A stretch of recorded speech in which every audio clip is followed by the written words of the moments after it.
So I am about to go home, and let me clean off this because it looks dirty. So I'm about to go home, and they're gonna discharge me and take out my midline, and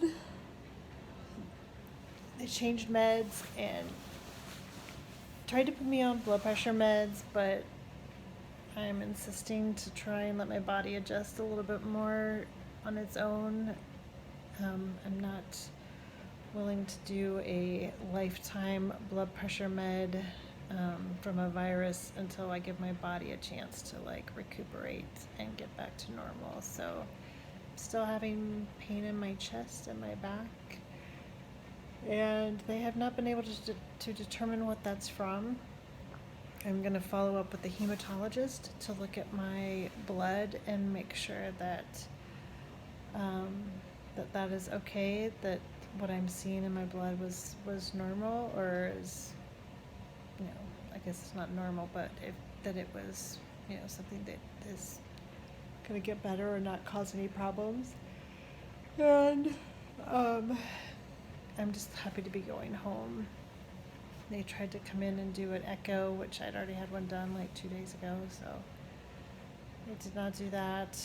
And so anyway, I am tired, but my blood pressures have been way more manageable. Of course, I've been laying in bed for the last 3 days, so I think my last one was like 145 over 90 or something, which is high, but considering that they've been as high, I think my first pressure when I came in was 195 over 110.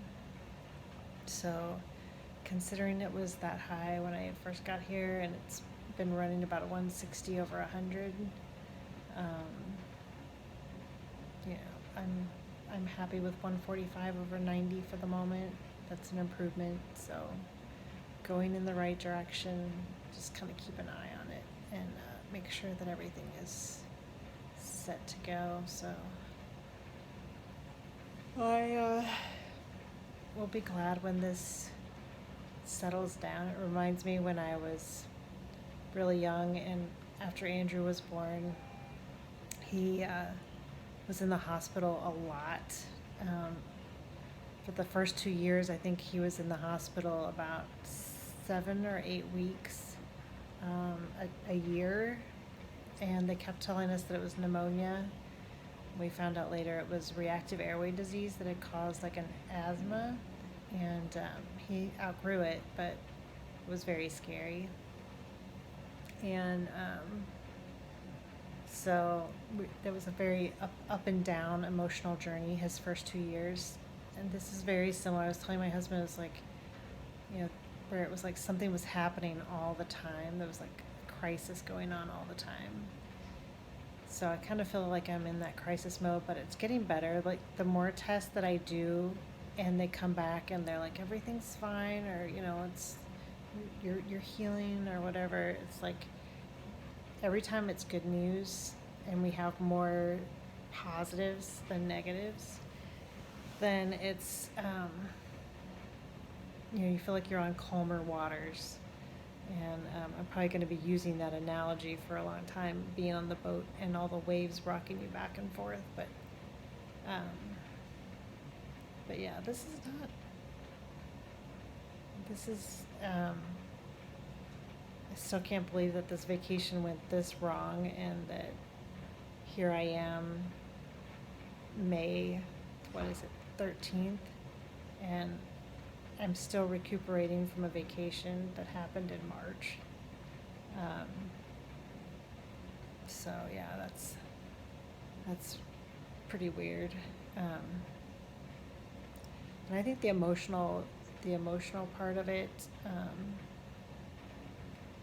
has been epic, and I have an idea that that's playing a lot into my blood pressure. So trying to get past that, and it's hard because I'm attacking people, like I'm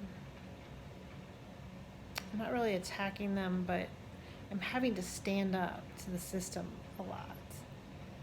and I'm a person that's never voted. I've never needed to have a voice.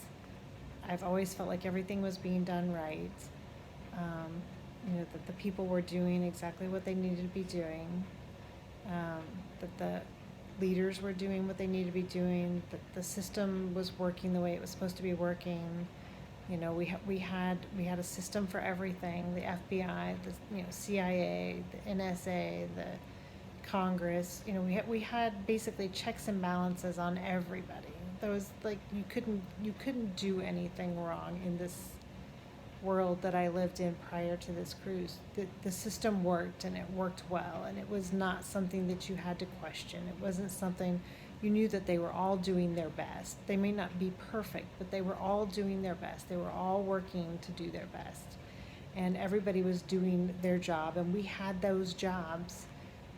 Every job had been made, steeped in years and years of research and years of knowing what works and what doesn't work. Where we had our system like that was perfect. Like I didn't have a complaint in the world. And I get off of this, actually I get on this boat, and suddenly the world crumbled. Like our system, everything that we made it into, all these people that went into making those rules and making those checks and balances, and all those people that were doing it the right way, and all those people that were that seemed so capable to me.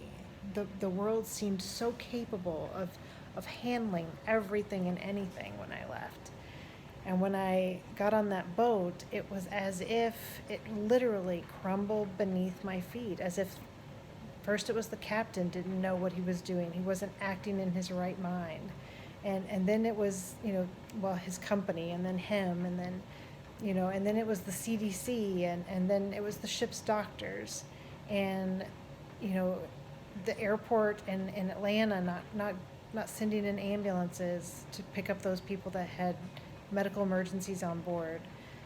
The system that was supposed to work would have worked perfectly, but everybody was so scared and protecting themselves and trying to do things differently. And that was actually the virus. And when you see it and you're like, you guys don't change the system, because the system can actually deal with this virus. We've been dealing with viruses forever. And our system works. And they scared everybody to make people think that our system wouldn't work with this virus, that we had to change it. That was the trick. And here it is, you know that this virus is tricking them into changing the system, because the virus couldn't have gotten through our system. Not the way that it wanted to anyway. So it tricked us into changing our system. And that was and is very scary to watch. But being in the hospital, I have no complaints. They did really well. They did the appropriate test that I thought should have been done. Like everything was done the way I thought it should be. If I had been the doctor, I would have done it the same way. So,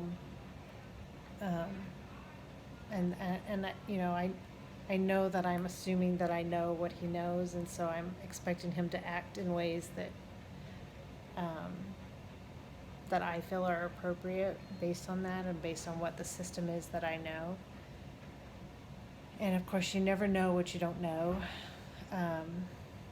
That's one of those things that why it's so important to communicate with people, why it's so important to communicate what you do know, so that person, as every person that you meet, adds a piece to your puzzle, a piece of information that allows you to be a better person, that allows you to be a better citizen, that allows you to be a better mom, a better steward of your body, a better steward of your finances. Because when we switch those, not switch, but when we give or offer those pieces of the puzzle to each other and what we know, then you're basically empowering people to take care of themselves. And when you empower people to take care of themselves, the system works better, because you're not having to take care of everybody. You can't hold on to information because your reach is not large enough. It's kind of like a body that hangs on to too much fat. It's not going to do you any good. You've got to use that information and get it out, and you're a healthier person for that. So, anyway, I'm just excited to be going home and get this midline out, and I'm actually very